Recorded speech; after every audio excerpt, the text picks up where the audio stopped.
Friends, इस video के through हम बॉर्डर ट्रिग्नोमेट्रिक रेशियोज को यहाँ पर डिस्कस करेंगे। बॉर्डर ट्रिग्नोमेट्रिक रेशियोज से हमारा मतलब है वो एंगल्स जो दो क्वाड्रेंट्स के पार्टीशन में आते हैं, जैसे 0 degree, 90 degree, 180 degree and 270 degree. हमने यहाँ पर 4 क्वाड्रेंट्स बनाए हुए हैं। ये फर्स्ट क्वाड्रेंट है, सेकंड क्वाड्रेंट है, थर्ड क्वाड्रेंट है, फोर्थ क्वाड्रेंट है। फर्स्ट क्वाड्रेंट हमारा 0 डिग्री से 90 डिग्री तक होता है। Second quadrant 90 degree to 180 degree होता है।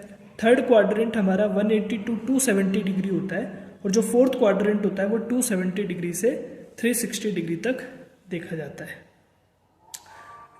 हम जानते हैं फर्स्ट क्वाड्रेंट के अंदर सारे ट्रिग्नोमेट्रिक फंक्शंस पॉजिटिव होते हैं। सेकेंड क्वाड्रेंट के अंदर साइन और कोसेक पॉजिटिव होते हैं।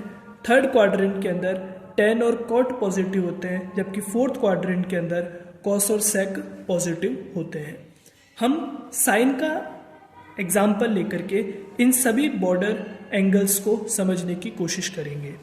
यहाँ पर एग्जाम्पल के लिए हमने sine 0 degree, sine 90 degree, sine 180 degree, sine 270 degree, sine 360 degree लिखा है। ऐसे आप बाकी अदर ट्रिग्नोमेट्रिक फंक्शंस की भी वैल्यू लिख सकते हैं।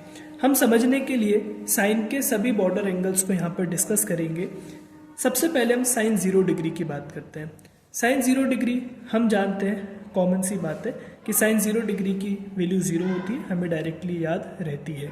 साइन 90 डिग्री की वैल्यू 1 होती है, इसमें हमें कोई डाउट नहीं है। अब हम पूरा फोकस करते हैं साइन 180 डिग्री के ऊपर। क्या साइन 180 को मैं इस तरह से लिख सकता हूँ, साइन 180 डिग्री प्लस 0 डिग्री? हाँ, हम ये जानते हैं कि किसी इवन के साथ किसी एंगल को ऐड किया जाता है तो यहाँ पर ट्रिग्नोमेट्रिक फंक्शन में कोई चेंज नहीं आता।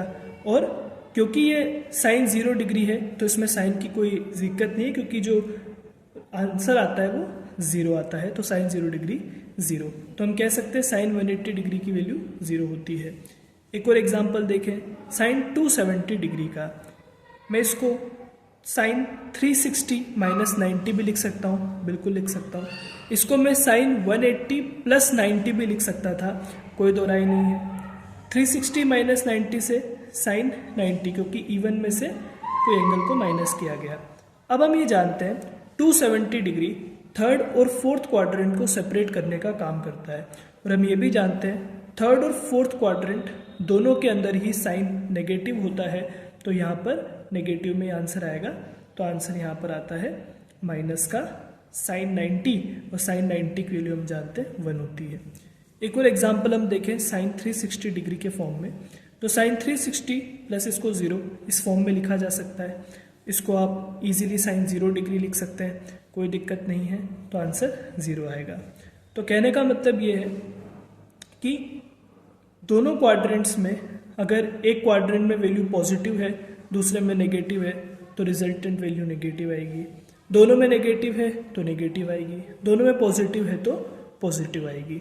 इस तरीके से आप बाकी अदर बचे ट्रिग्नोमेट्रिक फंक्शंस की भी बॉर्डर एंगल्स की वैल्यू निकाल सकते हैं।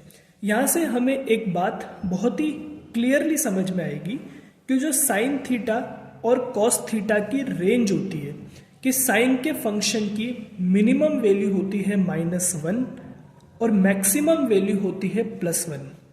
सिमिलरली कॉस के फंक्शन में भी मिनिमम वैल्यू होती है -1, मैक्सिमम वैल्यू होती है +1। और वहीं हम टेन के फंक्शन की बात करें तो वहाँ मिनिमम वैल्यू पहुंच जाती है -∞ और मैक्सिमम वैल्यू होती है +∞ तक। ये सब हमने इसी तरीके से यहाँ पर निकाला है। तो हम यहाँ पर एक बार फिर बताएं, साइन और कोस के केस में मिनिमम वैल्यू होती है -1 और मैक्सिमम वैल्यू होती है +1, जबकि टेन के केस में मिनिमम वैल्यू होती है -∞ और मैक्सिमम वैल्यू होती है +∞। ये हमने इन तीनों ट्रिग्नोमेट्रिक फंक्शंस की रेंज यहाँ पर बता दी। Thank you.